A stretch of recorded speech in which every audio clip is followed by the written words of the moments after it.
ẹ̀kọ́ àti ọ̀rọ̀ ọgbà yìí tí ẹ wò wá àwa lọ́dọ̀ ọba wa Suleiman Lawal Egbeji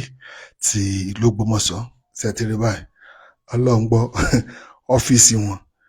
la wá ká wọn mọ́ torí nǹkan tí ẹ béèrè bó ti pẹ́ tẹ̀ ti rí wọn mo dẹ̀ sọ fún yín pé kò sí nǹkan kan bàbá wọn sì kí ni wọn bízì ni ṣùgbọ́n yẹ ká gbọ́ láti ẹnu wọn bàbá àwọn olólùfẹ́ yín ní gbogbo àgbáyé wọ́n fẹ́ gbọ́ láti ẹnu yín sà.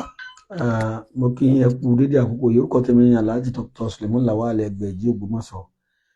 Kò sí ọ̀nà kankan ọ̀nà pọ̀ ni gbogbo torí àwọn sẹ́tàwọn èèyàn bẹ̀ wá èmi ò kì í sábà ra ìwé àbọ́nù bẹ́ẹ̀ lájà kòkó láàmọ̀ fi ṣe àwọn ètò tá à ń ṣe so àyè ò sí fún mi kí n tó dálejò lóhùn ká tó wá ìwé lọ so ẹni mo ṣe rọ àwọn ènìyàn mi tí wọ́n ń pè mí lórí fóònù tí a respond tàbí wọ́n send message wọ́n ṣe sùúrù ni ìránṣẹ́ kan kò lè sin baba méjì lẹ́ẹ̀kan náà ajá kì í sí òòrò àwọn bàbá wa ló ń bẹ̀ kọ́ sọ ojúlé méjì lẹ́ẹ̀kan ṣoṣo so ẹ máa fi ara dà fún wa àmọ́ lágbára Ọlọ́run pẹ̀lú ògo Ọlọ́run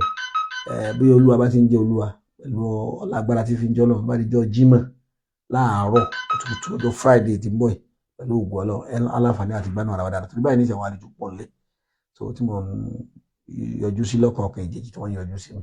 Ọlọ́run Olódùmarè yọ wá pẹ̀lú wa gbogbo ẹ̀yin tí ẹ ti bá wa gbìyànjú àwọn ọ̀kọ̀ọ̀kan ìjèjì àwọn ìgbìyànjú Yorùbá ọgbọ́n Yorùbá tá a ní kẹ́ gbìyànjú tẹ́ lè ṣe Ọlọ́run fi àlùbáríkà ṣe fún yín ẹni tí ò lè gbìyànjú náà Ọlọ́run fún lórí ọ̀fẹ́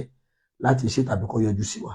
so mo kí yín o Olúwa wà pẹ̀lú gbogbo wa o ó dìgbà kan náà. ẹ wo ẹ bá ọba àgbà wa pàdé bí ògo ṣe ń jẹ tọ́lá wọ́n tó bá ti fọ́lọ̀ wa lọ fọ́lọ̀ wa ọtí rí pé ọ́fíìsì wọn òun náà lásìkò ni òun náà ni àwà yìí lọ́jọ́ Friday bí ògo ṣe ń jẹ títọ́ lọ́n ìwọ náà lọ fọ́lọ̀ wa kọfílẹ̀ òǹgbà tí a máa bẹ̀rẹ̀ ó